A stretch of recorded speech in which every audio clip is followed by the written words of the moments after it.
Welcome to the ULI podcast series, recorded live at the Sea Change Summit in Barcelona, where we speak with our members, leaders at the forefront of decarbonisation and sustainability. In each episode, we dive into innovative solutions, explore challenges, and share insights that are shaping the future of our cities, industries, and communities. Join us as Olivia O'Brien, Global Head of Resilience at Longevity, brings an optimistic yet practical take on decarbonisation.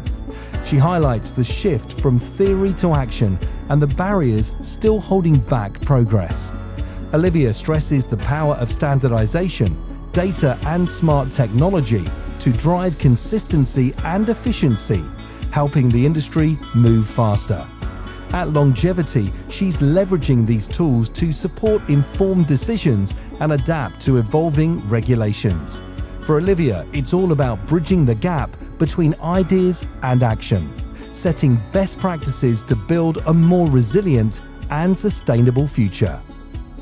I'm here with Olivia O'Brien, who is Global Head of Resilience at Longevity Partners. Do you want to tell me a little bit how you work with the industry focusing on sustainability? Yeah, of course. So Longevity Partners is a sustainability advisory firm just focused on the built environment, predominantly real estate, a bit of infrastructure, and how the urban landscape interacts with sustainability, nature, the environment. And yeah, we're a global firm. We are headquartered in London, but have offices around the world, sort of across Europe, Tokyo, Texas. So we have that global coverage, which gives us, I think, a unique perspective on where the industry is going, where there might be advances in the industry, where there might be opportunities for, industry-wide mobilization, and how we can collaborate and tackle the elements such as climate crisis together. It's a sustainability advisory which has multiple different facets from sort of asset level, building optimization, sustainable design, all the way through to sort of strategic elements. I myself look at climate resilience, so looking at both sort of the asset portfolio, but also corporate level, how we can make or how we can assist our clients to be more resilient to the effects of climate change, be it physical risks, transition risk, or the amalgamation of the two. So from your global perspective, it sounds like you have an insight into all different parts of the built environment. How do you think the industry is currently doing in tackling decarbonisation? I think it is making really good headway. I think it's been obviously a journey. I think part of that is due to, barriers that have prevented maybe greater mobilization, greater understanding of carbon, and particularly trying to transform it from something that might be a little bit less tangible and a bit more theoretical to something that everyone can understand, be it those that work predominantly in sustainability to asset managers, investment managers, CEOs, and trying to not convince, but make sure that it has a place at the table and is playing an integral role in business continuity in particular. I think as legislation increases, as more stringent targets are put in at a country level, at a at a governmental level, at a sort of regional level as well, I think that will only help to increase uptake and to better integrate it within business strategies. So do you think there's a place for a more standardised approach to, for example, carbon pricing or standards in general, I suppose? Yes, definitely. Particularly on carbon pricing, yes. Obviously, ULI have created the principles for carbon pricing, which is a great initiative, mostly just to, again, transform carbon price or carbon from something that is, as I said, theoretical to something that actually people can understand, that people can, standardize and can compare it to other elements of financial streams and can actually see the impact that carbon is having, be it from the embodied carbon aspect or from the operational. So I think having that one unified approach and guidelines as to how companies can approach it, I think is so important, particularly whilst the real estate industry at the moment is lagging a little bit behind other industries in terms of having that external force driving carbon pricing. We've got EU ETS version 2, I guess you could say, coming out hopefully in a few years' time, which should be integrating real estate within the sectors it's already covering. But at the moment, it's only that kind of indirect link, sort of oil and gas and some of the other bigger utilities that are being subjected to external carbon pricing, which again is good. But by having, I guess, that unifying market understanding of what carbon pricing is and setting the standard for ourselves and setting it, I guess, appropriately, we can then dictate what, I guess, the external regulation will be. And then by that time, hopefully kind of, I guess, sweep up any laggards that might not have already adopted it. In terms of internal carbon pricing, I mean, how would you advise a company to approach that? Is that, because I feel like a lot of companies might be daunted by having to do that. I think it is a big undertaking. I think obviously there's a lot of issues, I'm sure I'll get into it later, with collecting data, with having that alignment between the owner and the occupier, the owner and the occupier to be able to better measure what your carbon emissions are. So I think particularly if there are perhaps difficulties with getting all the data in the first place, it might seem like quite a daunting task to know what price to set and where might be the best way to, or how might be the best way to approach it.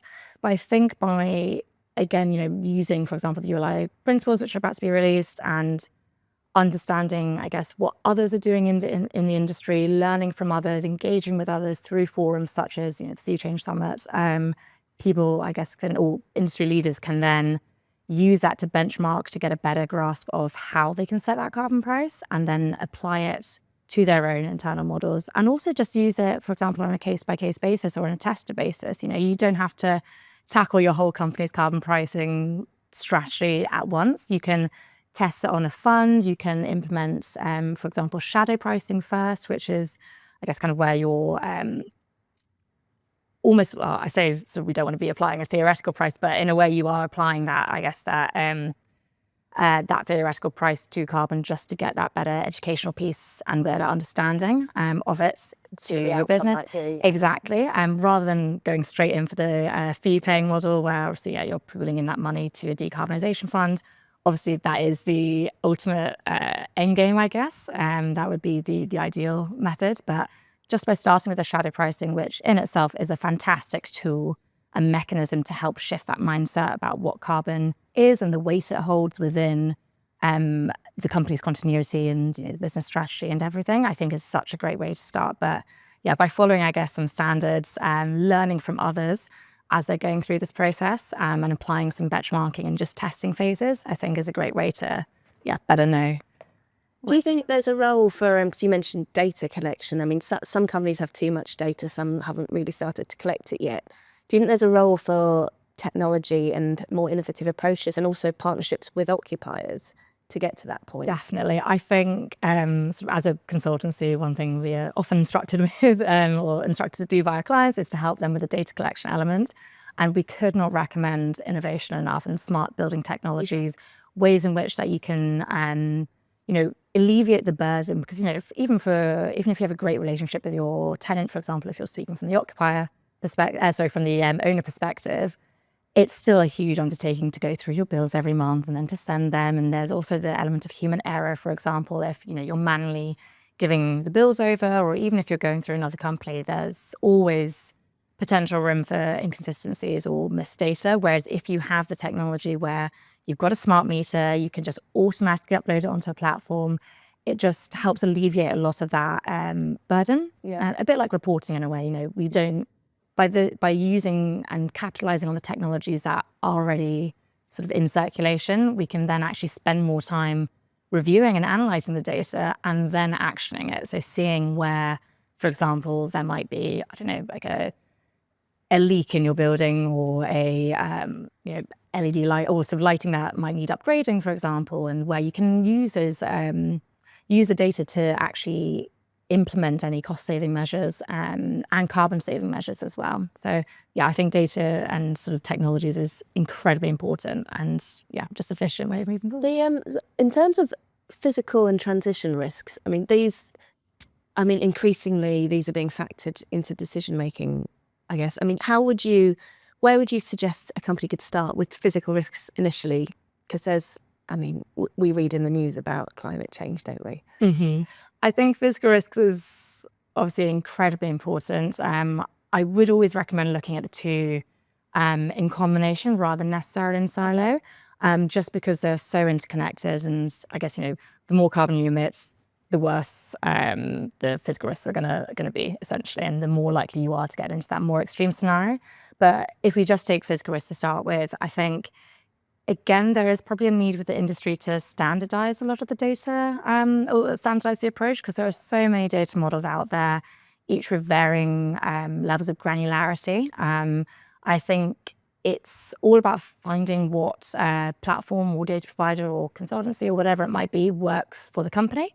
What your goals are. Is it just to, I guess, have that comparison of where the risks might be? Is it to actually understand, okay, there's going to be, a high risk of heat stress means it's going to be 36 degrees rather than 30 degrees. If it's that level of granularity, obviously you want to then make sure you're picking a provider that can give that analysis for you or give that data to you. But otherwise, even just having that kind of high, medium, low scale can be a great starting point to then know where to, I guess, deep dive onto your portfolio.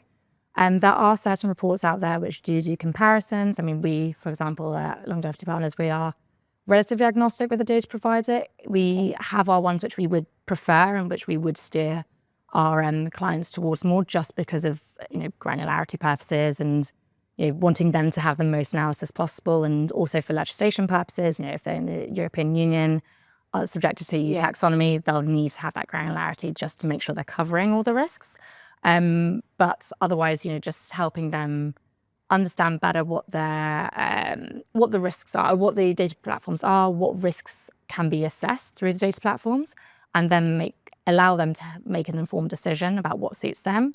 And again, it depends on whether or not they want to just target one or two assets, the size of their portfolio or their fund, if they want to do everything at once and, again, do that kind of funneling approach, I would say. Yeah. Or if they want to, again, just select a few critical assets first. Are you seeing more of your clients sort of quantify transition risks in, I suppose, investment decisions and looking further ahead?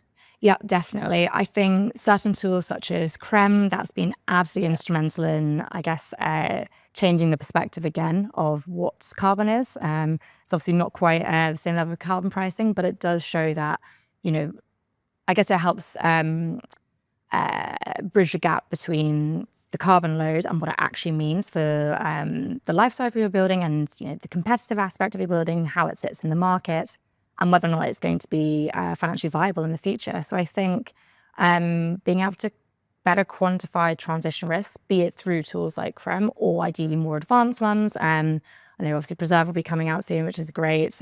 We've also developed one internally with Deloitte called Recover, the real estate climate value at risk tool, which is, I guess, if you sort of look at it as Preserve would be the first step for analysing, and then kind of you go into the deep dive of Recover to then kind of combine the two together. That I think is, helping again to change the mindsets and to really associate that, okay, transition risk is also a financial risk. We need to be factoring this into our investment decisions if we want to acquire assets, if we want to sell them, if we want to keep them in our portfolio for longer, and also even CapEx strategies. So we often do a deep dive transition risk assessment where we're combining not just the carbon, but also what the policies in place, what are the technology risk, what's the reputation risk, and being able to understand what's already in the building, almost a bit like, I guess, a deep dive energy audit or a deep dive kind of net zero carbon audit.